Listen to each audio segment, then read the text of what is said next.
Hi friends, ஒரு முக்கியமான current affairs வந்து பார்க்க போறோம். இந்தியா போஸ்ட் பேமெண்ட்ஸ் பேங்க் அப்படின்றது நமக்கு எக்கனாமி பார்ட்ல வரக்கூடியது. ஸோ கரண்ட் அஃபேர்ஸ் வந்து பார்த்தீங்கன்னா டீட்டெயிலா பார்க்கலாம். மெயின்ஸ் பாயிண்ட் ஆஃப் வியூல உங்களுக்கு யூஸ் ஆகும். ஸ்டேட்மெண்ட் கொஸ்டின் கேட்டாலும் நமக்கு வந்து யூஸ் ஆகும். அந்த வகையில பார்க்கலாம். என்னன்னு பார்த்தீங்கன்னா மகளிர் சுய உதவி குழுக்களுக்கு சேமிப்பு கணக்கு ஒன்று புதுசா இன்ட்ரோடியூஸ் பண்ணிருக்காங்க.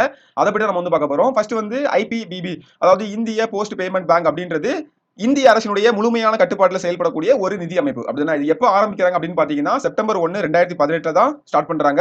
இதுல நோக்கம் என்ன அப்படின்னு பாத்தீங்கன்னா கிராமப்புற வங்கி சேவை பெறாத கடைசி மனிதருக்கும் எளிதான மலிவான வங்கி சேவையை வழங்குறது தான் இதோட முக்கியமான நோக்கமா இருக்குது. அப்படின்னா சோ இதோட முக்கிய செயல்பாடுகள் பாத்தீங்கன்னா ஃபர்ஸ்ட் வந்து கட்டமைப்பு. கிட்டத்தட்ட 1.65 லட்சம் அஞ்சல் நிலையங்கள். இதுல வந்து பாத்தீங்கன்னா 1.4 லட்சம் வந்து பாத்தீங்கன்னா கிராமப்புறங்கள் இருக்குது. முக்கியமான பாயிண்ட்.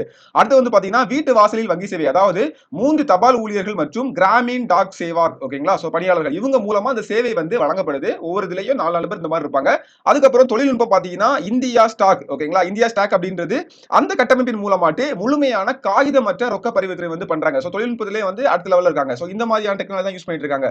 பன்மொழி ஆதரவு கிட்டத்தட்ட 13 பிராந்திய மொழிகள்ல இது வந்து செயல்படுது, ஓகேங்களா? சோ இதான் இதோடைய சிறப்பம்சங்கள் எல்லாமே. ஓகே, இது வந்து இந்தியன் போஸ்ட் பேமெண்ட் பேங்க்ஸ் பத்தி. இப்போ இந்த சுய உதவி குழுக்களுக்கு வந்து சேமிப்பு கணக்கு வந்து ஸ்டார்ட் பண்ணிருக்காங்களே, அதை பற்றி பார்க்கலாம்.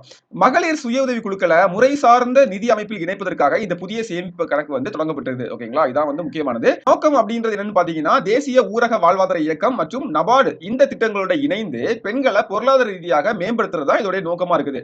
இந்த சேமிப்பு கணக்குடைய முக்கிய அம்சங்கள் பாத்தீங்கன்னா ஜீரோ பேலன்ஸ் அக்கௌண்ட், அதாவது வைப்பு தொகை தொடக்கத்துல இருக்கணும், இல்ல குறைந்த வைப்பு தொகை இருக்கணும் அப்படின்ற அவசியமே கிடையாது. அதிகபட்சமா நம்ம வந்து பாத்தீங்கன்னா 2 லட்சம் வரை நம்ம வந்து இதுல இருப்பு வைக்கலாம் அப்படின்னு சொல்றாங்க. வட்டி விகிதம் பாத்தீங்கன்னா காலாண்டுக்கு ஒரு முறை அப்படின்ற மாதிரி கணக்கிடப்படுது. கட்டணமில்லா சேவைகள், அதாவது பணம் செலுத்துவதற்கும் எடுப்பதற்கும் எந்த ஒரு கட்டணமும் கிடையாது. கூடுதல் சலுகைகள் அப்படின்னு பாத்தீங்கன்னா மாதத்துக்கு ஒரு இலவச கணக்கு அறிக்கை, அந்த ஸ்டேட்மெண்ட், பேங்க் ஸ்டேட்மெண்ட் மற்றும் கியூஆர் கார்டும் நமக்கு வந்து கொடுக்குறாங்க அப்படின்னு சொல்றாங்க, ஓகேங்களா? சோ இதை மட்டும் பாத்துக்கோங்க. இந்த இந்தியன் போஸ்ட் பேமெண்ட் பேங்க் அதையும் வந்து அதோட விவரங்களையும் தெளிவா பாத்துக்கோங்க.